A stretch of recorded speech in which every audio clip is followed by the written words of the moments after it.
Good evening, everyone. Thank you for joining us.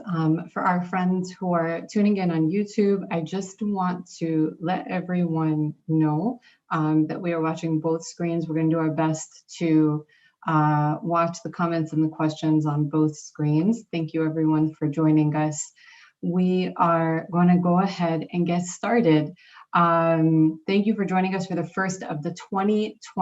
second of the 2021 NICC Civic Engagement and Advocacy series. The goal of this series is to help you grow your knowledge and insight into how policy and politics work in Ohio and build your confidence and build your confidence about how the political process in Ohio works. During this talk, we will be, sorry, one second. My screen is not cooperating with me here. Okay. In today's talk, we will hear from a variety of speakers about the imperative about state politics in Ohio and why it's so important for us to understand how politics and policy processes work at the state level in Ohio.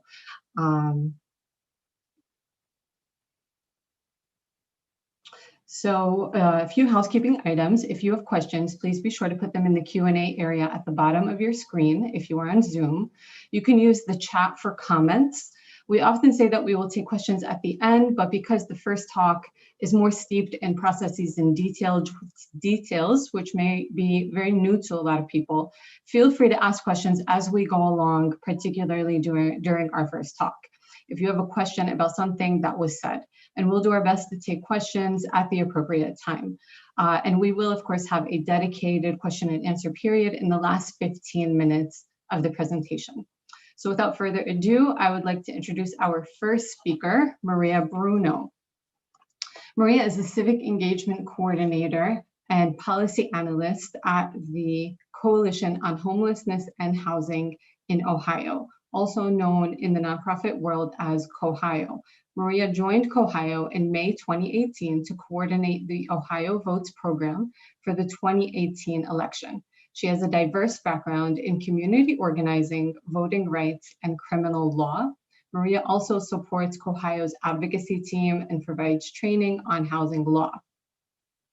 Maria previously served as the director of the Voter Protection Program for America Votes, Ohio, in the 2016 election, advocated for criminal justice reform at the ACLU of Ohio, and has worked in the criminal court system on both the prosecution and defense sides, having interned at the U.S. Attorney's Office and also the Franklin County Public Defender's Office.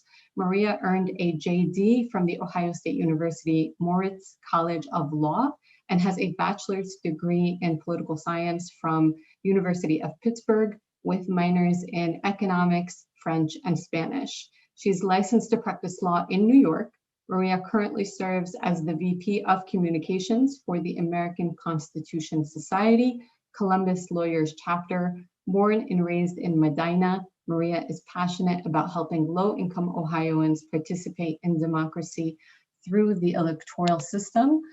And Maria, thank you so much for joining us. You have the floor.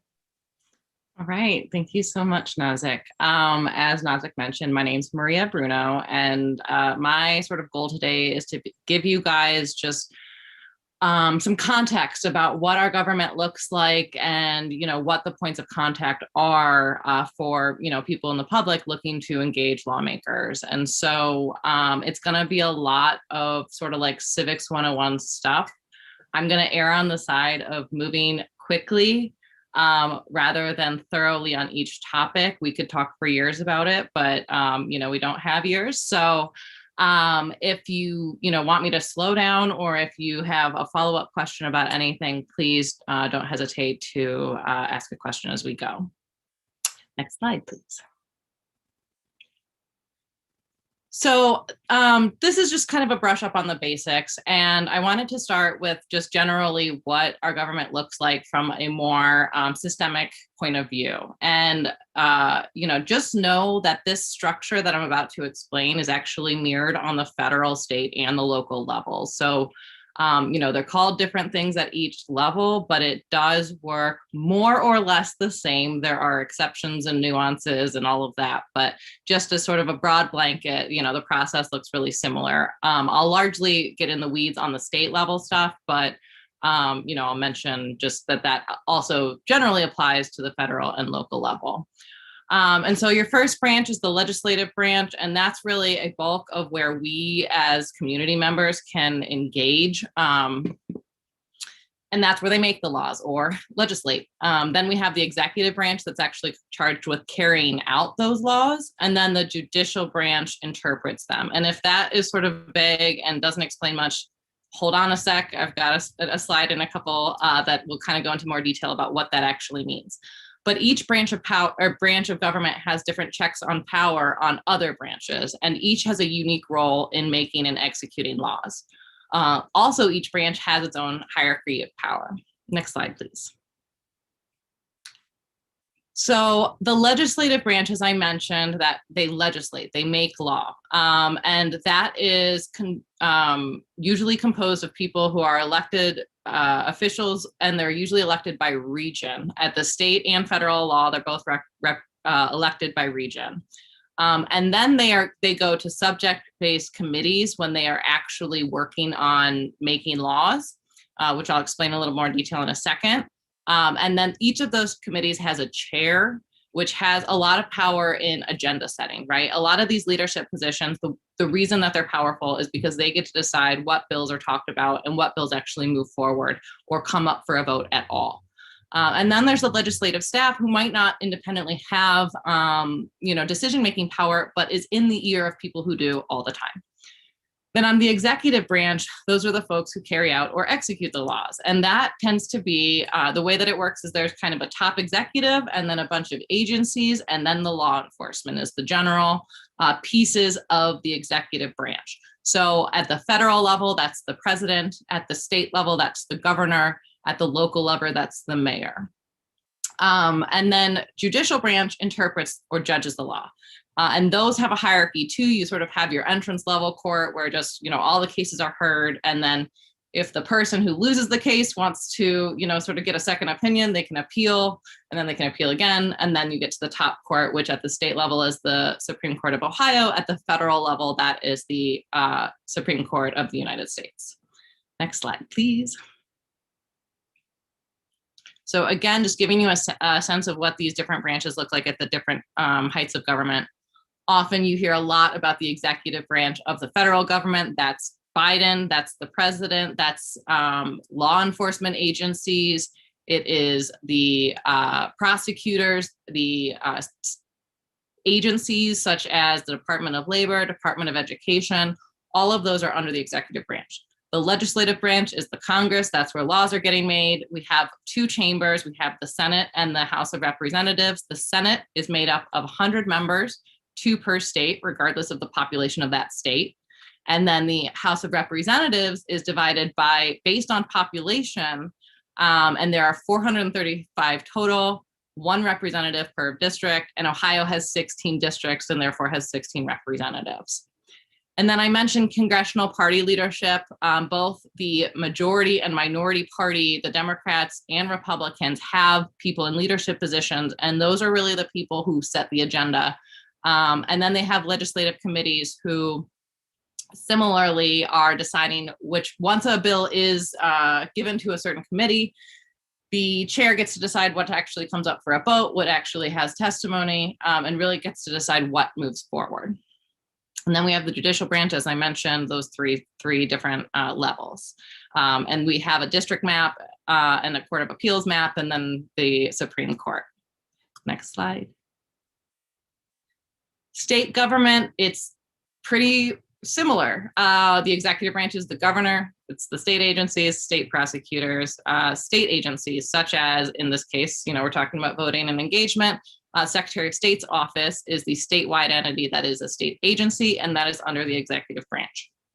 Legislative, we have the General Assembly. That is a lot of, again, where the lawmaking is actually happening.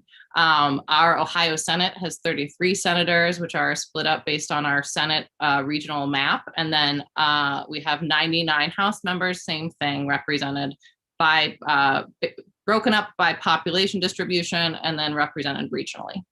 And then same thing, judicial branch, sort of 3 levels. Sorry, I wrote the wrong words. It's not district court, it's the municipal and county court, and then court of appeals. But the same concept. Next slide. Local government, same thing.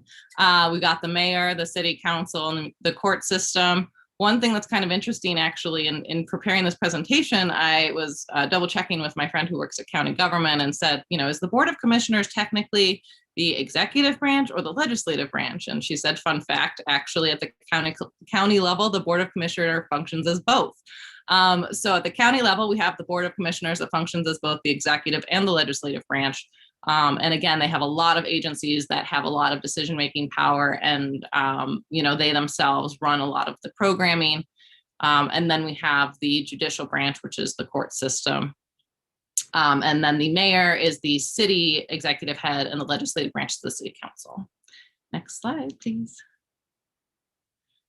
So how a bill becomes a law in Ohio. A bill gets introduced. It can be introduced by anyone. It can be introduced in the House or the Senate or both. And then they're numbered in order of introduction. So HB 1 is House Bill 1. That's the first bill that the House introduces during that General Assembly period. And the General Assembly period is 2 years long. Every 2 years, anything that hasn't made all the way to the stage of bill gets, you know, pushed off the table, and we start anew. So if there are things that kind of get stuck in committee, once the General Assembly session ends, they all go away and you start over. Next slide, please. Oh, and then the other thing to note about that is it keeps its bill number once it moves over to the other chamber. So House Bill 1 can be heard in Senate because it will have already gone through and passed in the House, and then it got over to the Senate. So step 2, once that bill is introduced, it's going to be assigned to those committees, those subject matter committees I mentioned earlier. And each of those committees will have a chair. That chair is from the majority party. And that chair will really get to decide which bills are even moved forward in the process. So sometimes a bill will get introduced, it'll get moved to a committee, and that's the end of its life. Other times it'll move quickly through the committee, and then it'll move through the rest of the process. But this is kind of your first sort of point of contact. You have your committee chairs who you can tell, you know, hey, we want this to be a priority bill, or hey, you know, this bill's bad news, please stay away from it. Next slide. Then once it is in the committee, if it's going to move forward, it's going to get hearings. So generally the breakdown is the first hearing is sponsor testimony, second is proponent testimony, third is opponent testimony. But the number of hearings can change. And again, some just like won't get sort of to the agenda. So there are bills that bills that you might not like that sort of stay put and don't get hearings. And that's again a time when you can contact your legislator or the committee chair and say, hey, we really want to move forward with this. So Maria, there's a question that kind of touches on that, which you answered in part. I'm not sure if you want to say anything in addition to that. Is there any, is there any mechanisms, the question is trying to say, is there any mechanisms to prevent the procrastination of a bill so certain bills won't be held back due to political agendas? Yeah, so Jen's going to get a little bit more into the weeds about how you can actually engage with the legislatures and which sort of things you can ask for. So I'm going to table that question for now, but I will just say that, you know, all of this is you add public pressure. And you can go ahead and hit the next slide there. Once a bill passes out of the committee, it will need to receive a full floor vote on. So if it was in a House committee, it'll then move to the House floor. It'll get a full vote. If that vote, it passes, then it'll go over to the Senate. Both of those chambers have to approve the same bill in order for it to move all the way through the process. Next slide, please. So again, as I mentioned, if it passes one chamber, it moves to the other. And then it starts all over. The same process that I just explained applies to the other chamber. So it goes to a committee, it goes to the floor, it passes or it doesn't pass. Sometimes it'll get stopped on one of those, tracks. But then the governor can sign or veto the legislation. Ultimately, he gets the final stamp of approval. But if it's vetoed, there's still a mechanism for the General Assembly to override that veto with a supermajority. And currently the Republicans have a major electoral advantage. So if there is a united front issue that Republicans happen to care about, that is actually a relevant mechanism right now. Sometimes, when the powers really split, it can be sort of a non-issue because there's not enough consolidated power within the General Assembly to make that something that could realistically happen. But currently, I think it is at least realistic that could happen. But, it would take a lot of work from the legislature. So it'd have to be something that they really, really care about. Next slide, please. Okay, so my example is something that I feel really passionate about, which is green hats. So I wanted to give a sense for what it actually means to move through this lawmaking and execution process. And how I wanted to do that is sort of use an example of what a law might look like, right? So in this hypothetical, there is a wearing green hats is now illegal provision, and it was added to the Hats Act of 2020. And while it was in a committee in the hat wearing, it then passed through both chambers, as I just mentioned, and then was signed by the head of the executive branch. Okay, laws passed, law is in effect now. So then the executive branch has the Office of Green Hat Enforcement within the agency of the clothing, and it interprets which hats and which greens count as green hats and how many people there will be to investigate and punish green hat wearers. And then we have the judicial branch who comes in when there's a dispute about what that law means.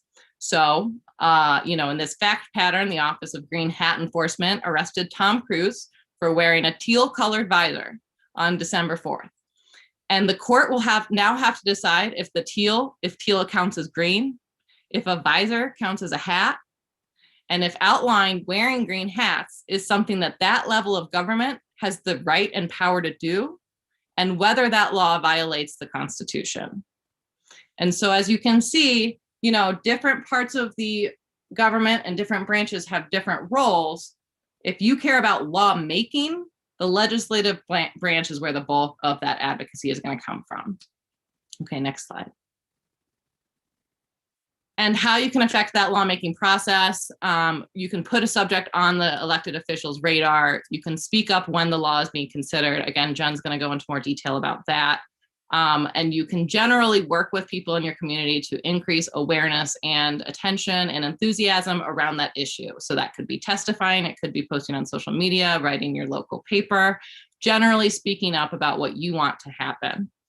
Then also being responsive positively or negatively to the outcome of the bill and the role that your elected official had in it, and hold that elected official accountable and let them know that you are in fact paying attention. Because a lot of lawmakers, what they are thinking about when they're passing or not passing bills is how people in their district are going to react.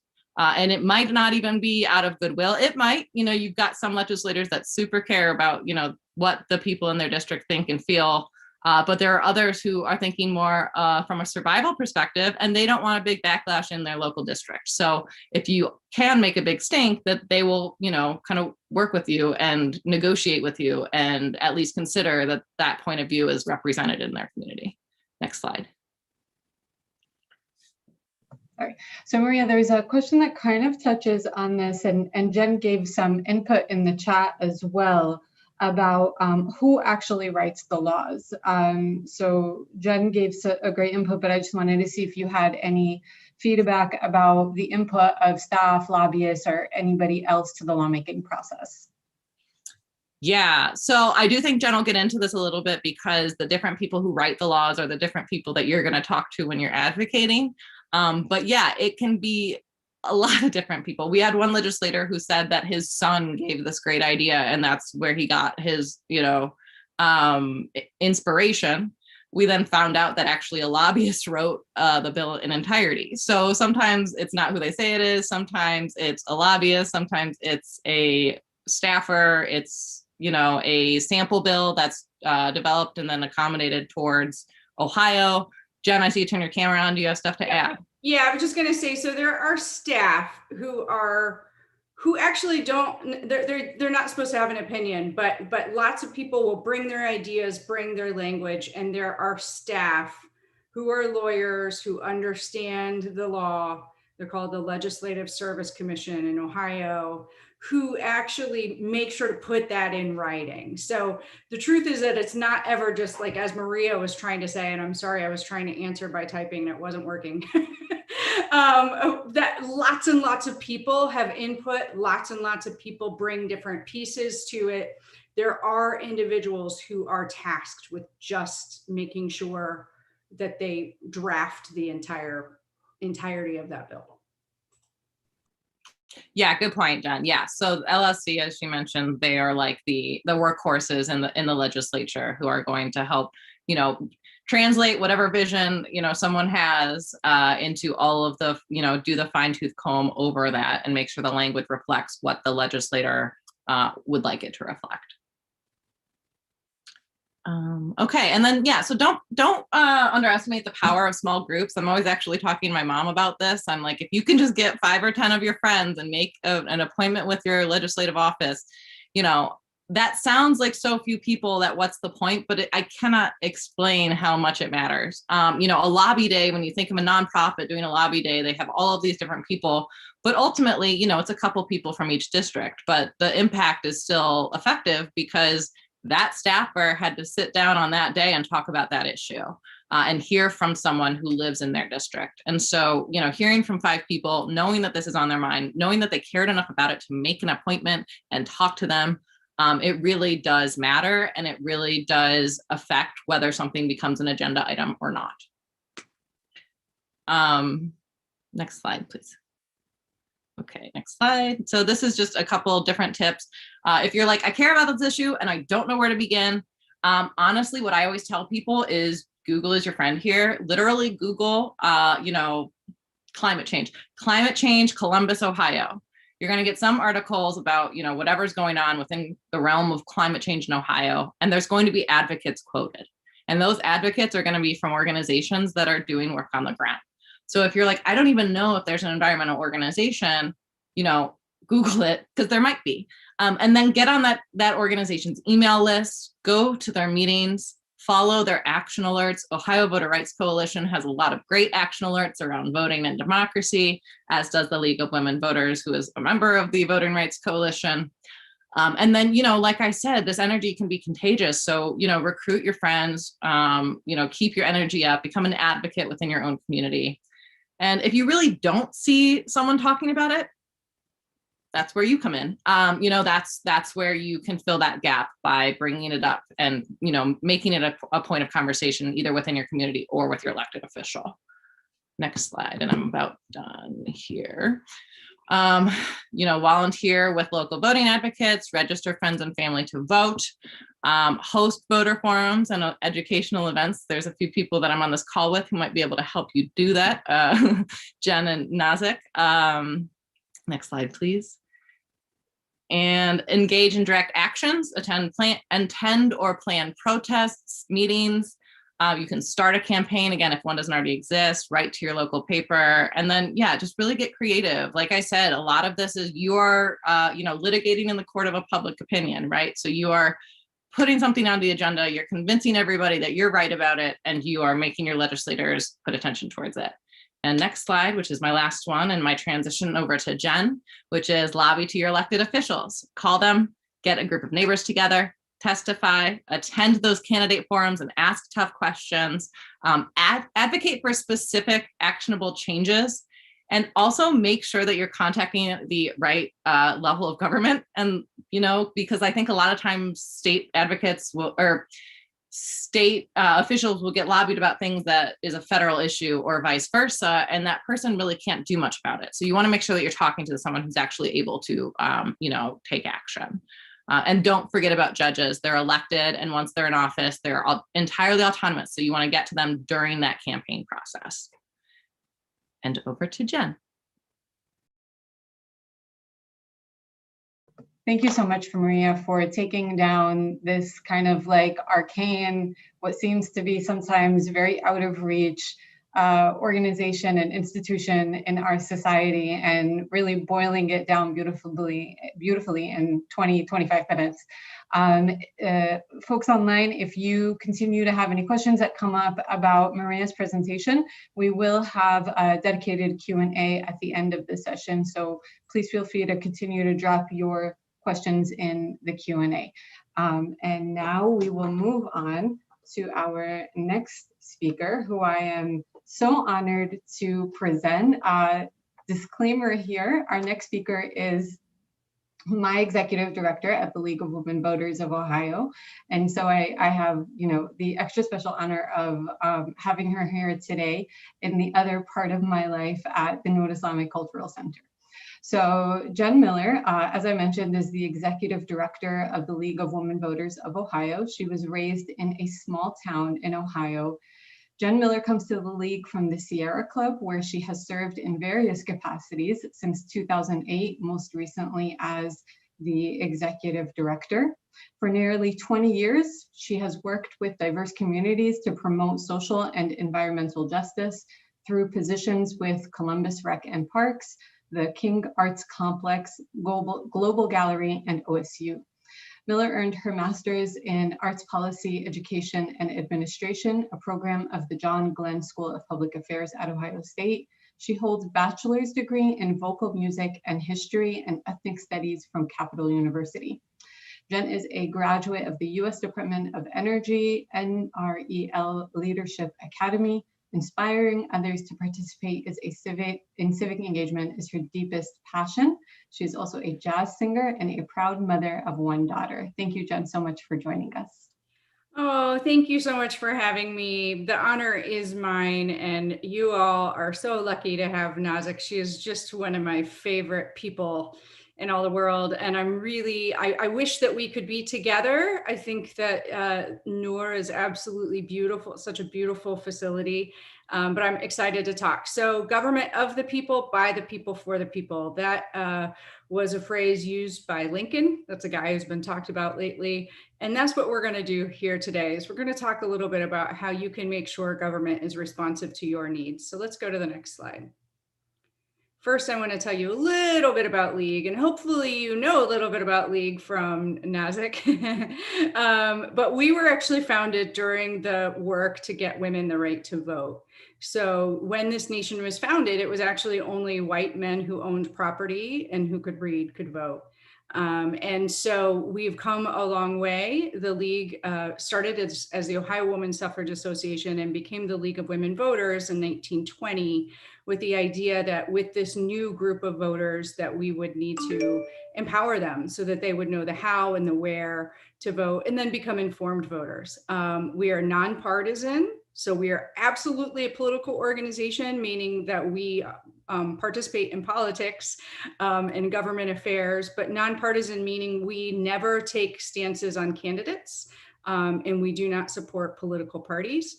We're member driven, meaning that we have lots of volunteers and dues paying members. We want everyone to play an informed and active role in our government, and we welcome everyone to join us in that work. We register voters, we work as poll workers, we do lots of educational programs, and we work really hard for voting rights. Next slide, please.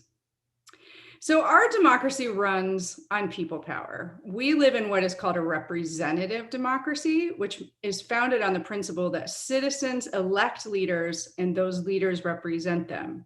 So voting is critical because that's how you make sure you elect the leaders, but that's just the beginning. Local, state, and federal elected officials absolutely need to hear from you. And you don't need to be an expert. You don't need to be a lawyer. You don't need to have maybe some of you did not grow up in the United States, so you feel a little uncomfortable understanding everything about government. None of those things need to happen. You can participate as an advocate. You are an expert on your experiences, and you are an expert on how government affects your daily lives. And that is enough to become an advocate and participate. Let's go to the next slide. So why do we contact elected officials? Every year, elected officials consider thousands of bills or policies. No elected official can be well informed on every issue, just like none of us can be well informed on every issue. If we think about it, they're thinking about transportation, medicine, healthcare, education. It goes on and on and on. They can't possibly know every issue. So elected officials actually use input from constituents, from voters, to improve policies. So let's say a piece of legislation is going through city council or is going through the Statehouse or Congress, and you think it misses the mark.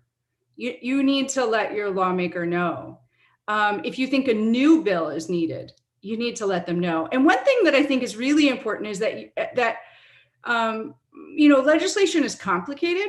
And so there can be a goal of doing one thing, but it can often have unintended consequences. And that can be particularly true if lawmakers are really not hearing from minority groups or underserved communities. So I'm going to give you an example that's not actually about a cultural group at all, but there were some changes by the TSA in terms of what you could carry onto an airplane. That was about security, but it actually really, really harmed touring musicians.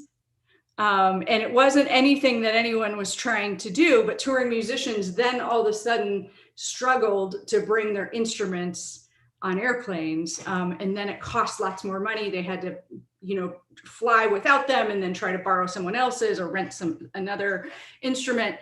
That's an example of an unintended consequence where musicians were not in the room having the conversations to understand how that would affect them. And that's the same here, is that we lawmakers, elected officials, need to hear from diverse groups of people so that they have a better understanding as to how government can work well and how we can hopefully not harm some folks in the process. Let's go to the next slide.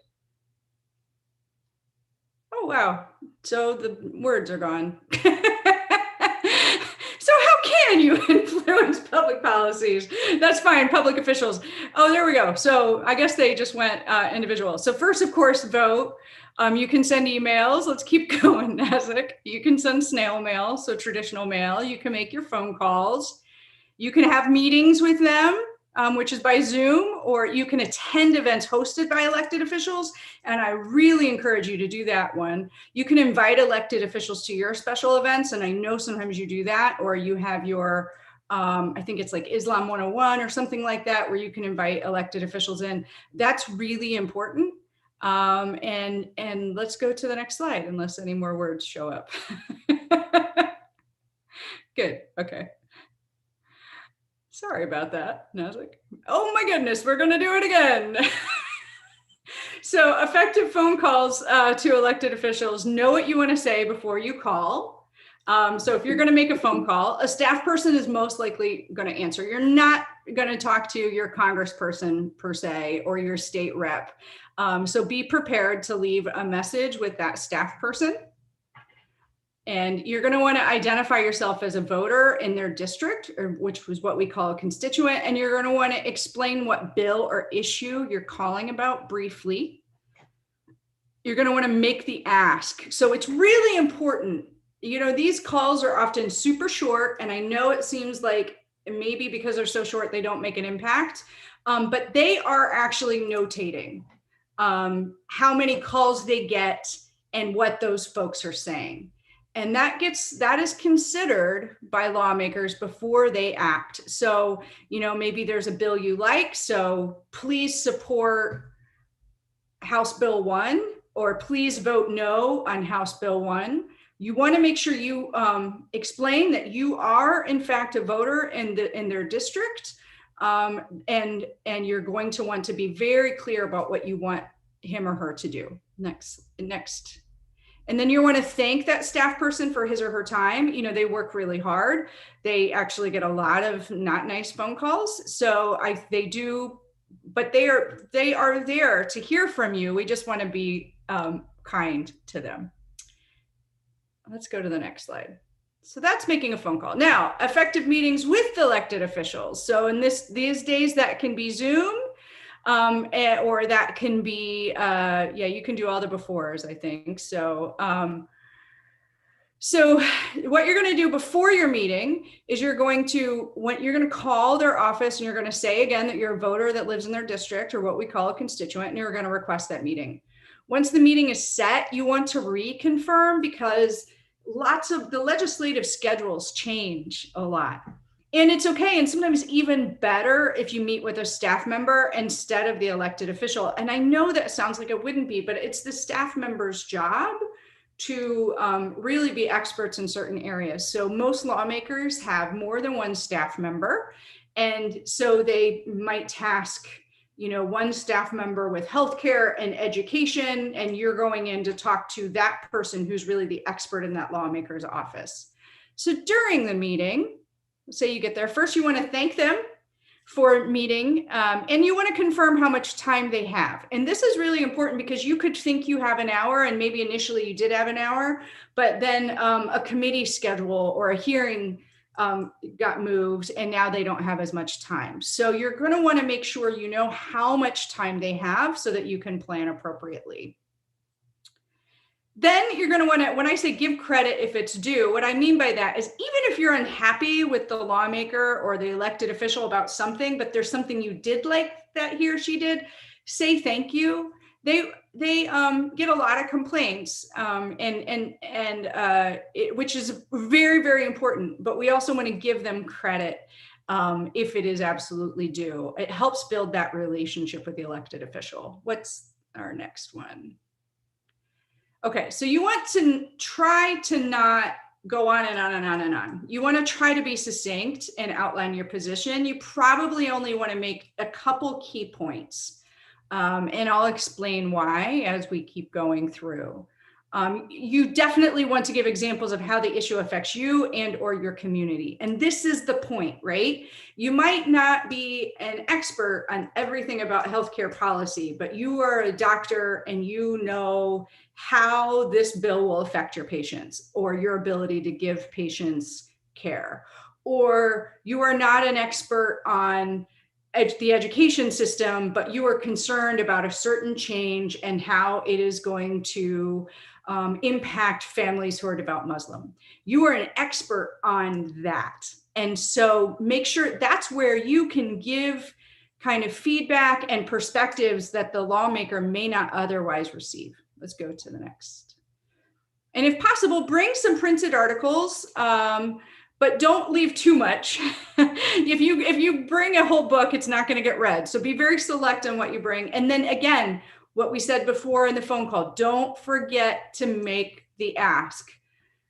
Asking your lawmaker, I ask you to vote yes on House Bill 1. I ask you to vote no on House Bill 1. I want you to, or I ask you to amend or add XYZ to that bill. Make sure you do that so that they're very clear on where you stand. And then once your meeting is done, oh yeah, take notes. And you might want to have someone who takes notes for you. If you go in with someone else, that's good. And then when your meeting is done, of course, thank them again for their time. And you're going to want to, I think, keep going, Nazik. Thank you. After, you will send a thank you note and you can restate your issue. That's good, actually, because it shows that you are really passionate. Now, there are some things not to do, and I put up a Disney character because I know we can all be grumpy. So let's go ahead. Let's see what we got, Nazik. So don't be angry or hostile. I'm a taxpayer. Like any sort of threat, they just will stop listening to you because they'll think you're never going to vote for them anyway. And there's kind of a rule about being polite. Don't threaten. So you'll pay for this. Voters will elect you again. That kind of thing is not helpful. Keep going. But also don't be afraid. Oh, what not to do. Do not be afraid to be assertive. Sorry, grammar. Sometimes you will have a lawmaker who really doesn't want to listen to you. They're really busy. You're there and make sure to speak your mind. Bring some materials to leave along, as I said, but don't leave too much. And then I think we might just have one or two more. And Again, don't forget to ask them to take action. State your position again on the policy. And don't use acronyms or lingo. You probably wouldn't anyway because but let's try not to do that. Okay, let's keep going. So you also want to ask a lot of questions. You might as well just go ahead and just populate all of these, Nazik. Here's the thing about questions. If you just talk the whole time, it's actually going to be hard for you to understand your lawmaker and where your lawmaker is coming from, what's influencing that lawmaker. I really encourage all of you to think about building a long-term relationship, that it's not just this, if you don't have time and occasionally you just want to make a phone call or send an email, that's great.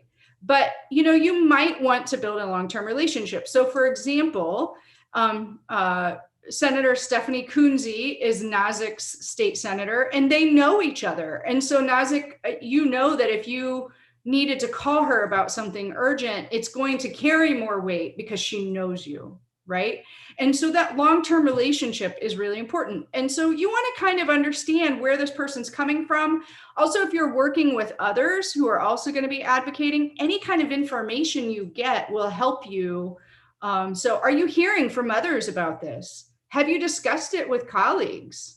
Who do you know is supporting or opposing this policy? Why? What's the timeline? So going back to someone was saying that, sometimes things seem to stall.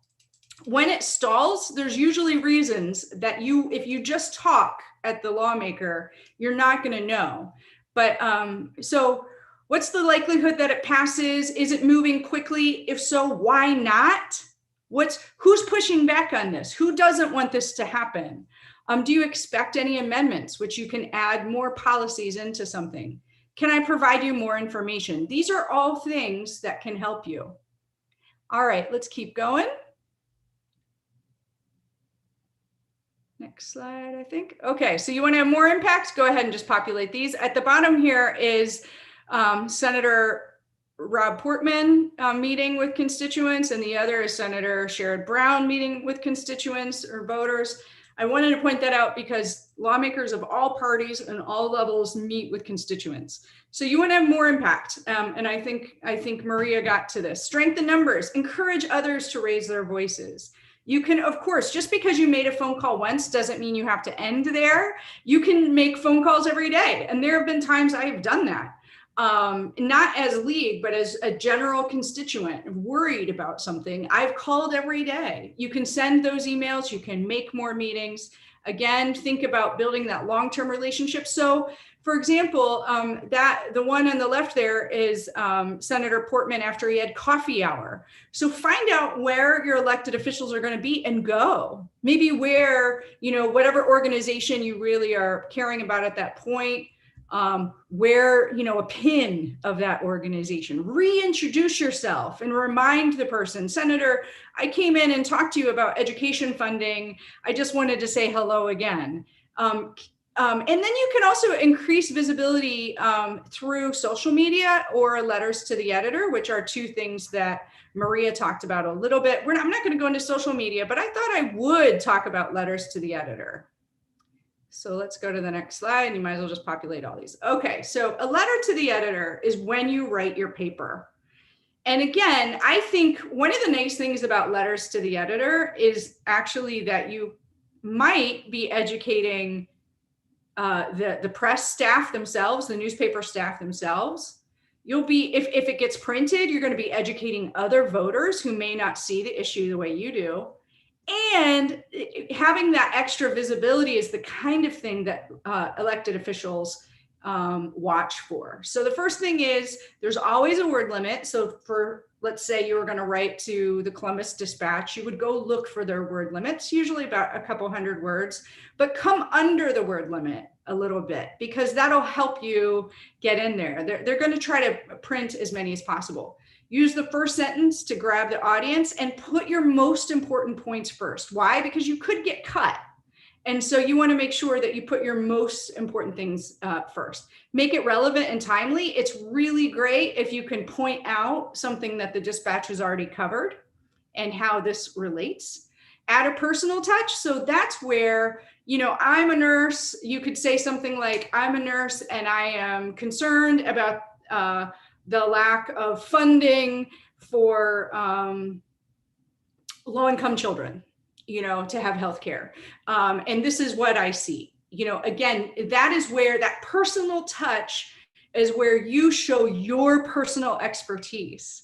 You can also use evidence or stats, and that those two together actually can make a really powerful letter, just like they can make a really powerful conversation with a lawmaker. Make sure you include your phone number and email. They're going to actually want to make sure that you're a real human being who lives in Columbus, Ohio, and they will call you before they publish it. And if it doesn't get accepted the first time, you can try again.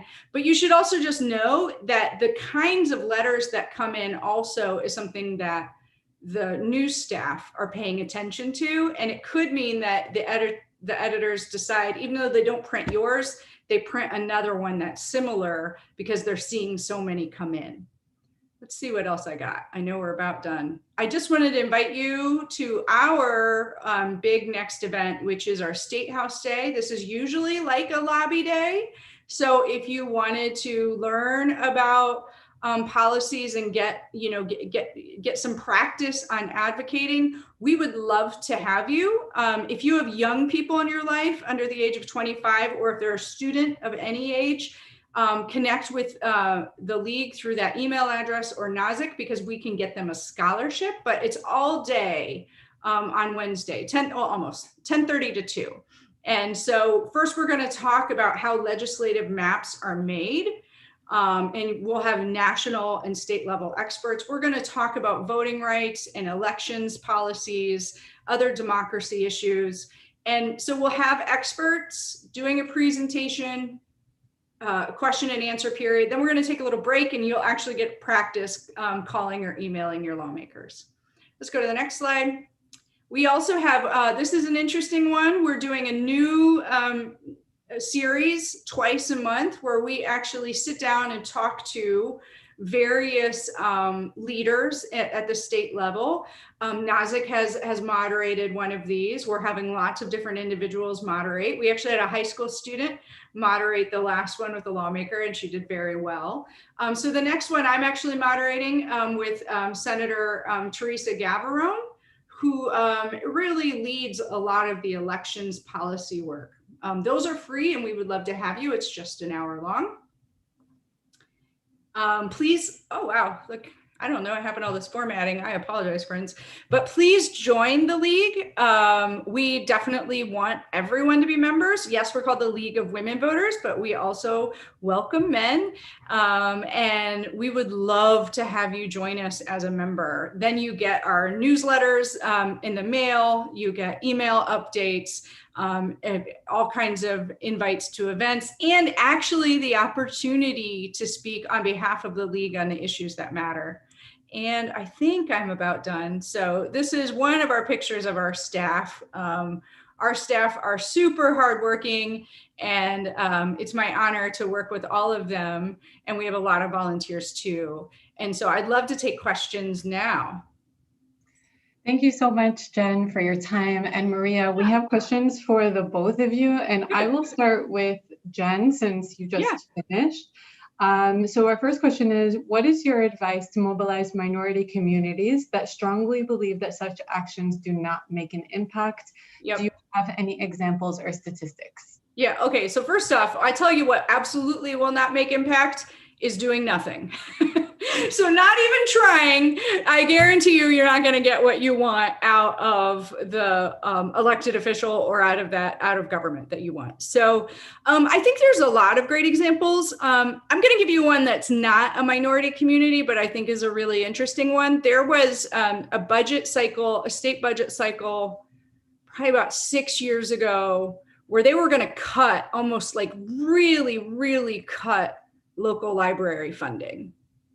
And the libraries from across the state put up these signs at all the computer consoles and libraries across the state that said, we're not going to be able to provide you these services anymore, call your lawmaker. And that changed, right? It wasn't the fancy lawyers, or it wasn't the people in the really nice suits who were in the Statehouse all the time, the lobbyists or whoever, that got that changed. It was the everyday people of Ohio that defended our funding for libraries. I think another example would be, I mean, I think the biggest thing is there are these risks of not being clear. Oh, I got a really nice compliment. That's so sweet. I think there's a real risk for minority communities to accidentally be harmed when someone's not even trying because we're not showing up, because you're not showing up. And so, for example, I have lots of blinders. I am blessed to have folks like Nazik and all of you in my life, but even I have blinders. And if I were a lawmaker and I was trying to make laws, I might accidentally really harm a minority community because I can't possibly know the ins and outs of living as that minority. Right. And so I think that it's just absolutely critical to be showing up and be advocating and telling your story and how you see government impacting you. And I think you'll be surprised that it works. I'll give you one example. Actually, when there was an effort to make harsher voter ID laws, we have ID laws, but really, really restrictive ones that were going to harm maybe low-income individuals, people who don't drive because it was only going to be a driver's license, those kinds of things. And there was a moment in time where lots of different groups like Maria, who serves homeless communities. So if you're homeless, you probably don't own a car, which means you probably don't have a driver's license. Other individuals and all of these diverse groups came together and explained how that was actually taking away freedom, that it was actually weakening our democracy. And the folks in the Statehouse, in their mind, to be honest, think everyone has a driver's license. They don't even know. They don't even think that way, to be honest, a lot of them. And so that was an example where this really restrictive voter ID law was stopped because of everyday people standing up. So we had a question earlier, Jen, which I think you touched on a lot of points, but about that question. But the question was, this is somebody who had tried to get in touch with their legislator, whether it be that I've tried to get a meeting with them or just I have a question and I'm not getting an answer. Do I have a right to expect an answer? And what if I don't get an answer to my question or a answer to a request for a meeting? Is there anything I can or should do? Yeah, so first up, you should try more than once. But also this is where I think that relationship piece goes, because once you start the conversation with the lawmaker and the lawmaker starts to understand who you are, usually that can help get those meetings. But also it is completely fine to find that individual in public. Just go on their page and see where they're going, right? Oh, they're going to an ice cream shop for a photo shoot. Go, And one of the things I like to do is shake their hand and not let go till they listen to me. You might not want to do that. I don't know, but show where that elected official is going. Show up there. Try multiple different ways. But here's another thing: if it's an issue that really matters to you, and find organizations who are working on that issue to see if they can help you. And push comes to shove, Nazik. So you call Nazik, and Nazik will talk to me. I'll get it done. And we will get it done. I would, not a speaker, but I would like to add something here, which is that many of the legislators have email listservs, and many of them have regular meet and greets that you can find out through, if you are on their listserv. So I encourage you to look up on Google Ohio Legislature. If you don't know who your state senator and state representative are, the nice thing about these is that they're local. Your state senator and state representative are very reachable and will likely have a meeting within driving distance of your home on a fairly regular basis, at least pre-COVID. And so I encourage you also to find that way of approaching your legislator. We have so many more questions, so I'm going to try to pick like one or two. I have one for Maria, actually. Maria, you had talked about the different branches of the government and about the courts. And I think the courts is probably something that people know the least about, especially when they go to voting. Specifically, can you tell us what specific kind of cases, and feel free to give examples, does the Supreme Court of Ohio hear? What is their significance? Sorry about that. Yeah, so as I mentioned, sort of different courts have different, what's called original jurisdiction, but questions that come up a lot in Ohio Supreme Court are questions of dispute about what an Ohio law means. And so what that can mean is just like interpreting a shall and a may, differently, so that a law has, essentially enforcement power or not. So that can be really anything that comes up in Ohio law, because Ohio has its own constitution on top of so the US has a constitution and the Ohio has a constitution, and Ohio's constitution is super duper long. And so because of that, they kind of have a lot of things to cross check, right? So anything that gets proposed and heads through, is a state law in dispute, then gets cross-checked against the Constitution as well. So, I think one area where it has come up, and I could not give you a case name, and I won't even try, but one thing has been like a work requirement for Medicaid. That's something that they talk about at the federal level, but it's also something that they talk about at the state level. And the state Supreme Court could, in theory, decide a provision passed by the Statehouse to add a work requirement to Medicaid, and to see whether that would be constitutional under both the federal constitution as well as the state constitution. So that's just kind of one example plucked from the sky, but it can really be a bunch of different things. I was just going to share that the Ohio Supreme Court and the League and the University of Akron have a very helpful website that explains how courts work and helps you get to know judicial candidates, called judicialvotescount.com. So some of those other things, I was going to give a couple of other examples. The Ohio Supreme Court has said that our education system is unconstitutional because it's based on property values. And so if you're a kid in a poorer part of the state, you're not going to have as much funding for your education as a more well-off. So there's many different times. Sometimes utility policy, the kinds of things that we pay for as customers, go before the Ohio Supreme Court. Thank you so much to the both of you. So there is a huge plug that when election time comes around, do not leave the judges without being marked. Definitely do your research on your judges and vote for the judge that you feel represents your views, even though they are nonpartisan races. You can still, there are still outlets for you to find information from them. I'm going to take just a few more minutes of your time. I'm happy to stay longer. It's fine, Nozick. Thank you so much. So folks, we are at the hour, but I'm going to take 5 more minutes so everybody feels like their questions have been addressed. I have an interesting question here. What is the likelihood of being targeted for your political advocacy, and how would you minimize the chance of that happening while still being politically involved? Oh, wow. Okay. So I just want to say that I feel sad that we have to ask such questions, but I understand it. You are not, okay. So at government level, you are not likely to get targeted for your political advocacy. They are lawmakers, the governor, the mayor, city council members are used to hearing from voters and the general public. And so I would not be afraid of that.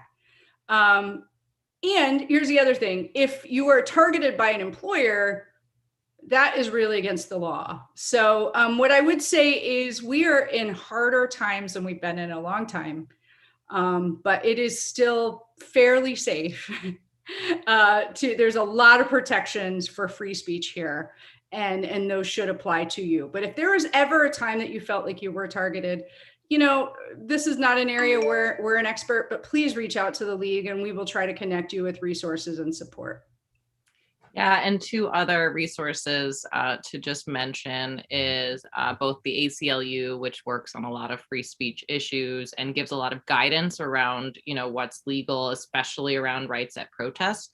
And the other one is the National Lawyers Guild, which does a lot of, work around the free speech rights. And, if law enforcement gets involved, God forbid, they are a really good sort of emergency resource.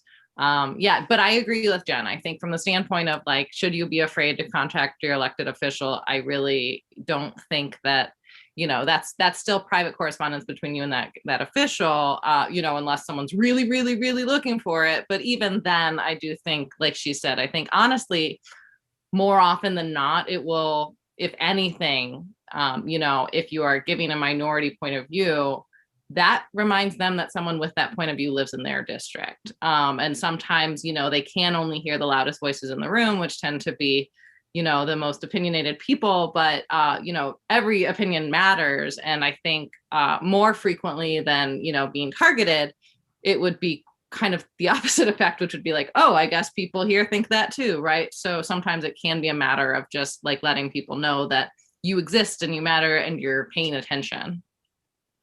Thank you so much to the both of you. I have one final question. So Jen, you had mentioned that when you meet with your legislator, you should tell them that you are their constituent in their district. So what if the case is that you live in their district, but you are not yet a citizen and cannot vote? Does that legislator represent you? Do they have an obligation to meet with you? Should you meet with them? I think you absolutely should start conversations no matter what. And I think it really will depend on the lawmaker, how they respond. And quite frankly, it would be unwise of them to not respond to you well, because lots of voters in their district too, I'm sure. So I absolutely think start those conversations now. But the other thing you can do, you don't actually have to say you're a voter. You can just say, I live in your district, and they should listen to you and they should want that input. I see a couple other things here about increasing increasing representation could have a positive impact. Like, the truth is that, look, whether it's dialogue always makes us smarter, I think, right? Like, I think having more information makes me smarter. I think that's true for lawmakers. I totally respect the idea that there are not a lot of devout Muslims in office, just like there are kind of actually low numbers of women in office or women of color in office. And here's the thing, is that's exactly why I encourage you to lean in. The fact that you are so underrepresented in who is holding office is exactly why lawmakers need to hear from you, because it's going to be harder for them to understand your perspective or how government might be impacting you. I also think, especially in Ohio, like there really is a lot of conversation around the rights that religion, are rights of religion that are protected by the Constitution. And because a lot of the people are Christian, a lot of people interpret that to mean Christian rights are protected, but it's religious rights. It's not Christian rights. So, that appeal to certain values that come within the Muslim community that, like Jen said, they might not be aware of, but also that they might, inherently be more open to, just because religion is an important part of their own life and culture. So there is sort of that shared identity in the fact that what you're asking for is representation regarding your religious values. And that wraps up our talk for tonight. Jen and Maria, thank you so much for your time. This is a huge service to our community. We really appreciate your being here. To our attendees on Zoom and on YouTube, thank you so much for being with us tonight. I just want to do a plug-in for the Civic Engagement Department at NORD. We are here to serve you. If there are things that you want to hear about, that you want to have webinars or lectures about when we're back in person, hopefully soon, please do reach out to us and let us know. If you don't already know, I also sit on the board of the masjid, and so it's pretty easy to get in touch with us, board@nordohio.org. Please reach out. Let us know what you want to learn about, what you want to hear about, who you want to hear from. And we are here to serve you. Thank you so much for your time, and keep us in your prayers. Have a good night, everyone. Thank you.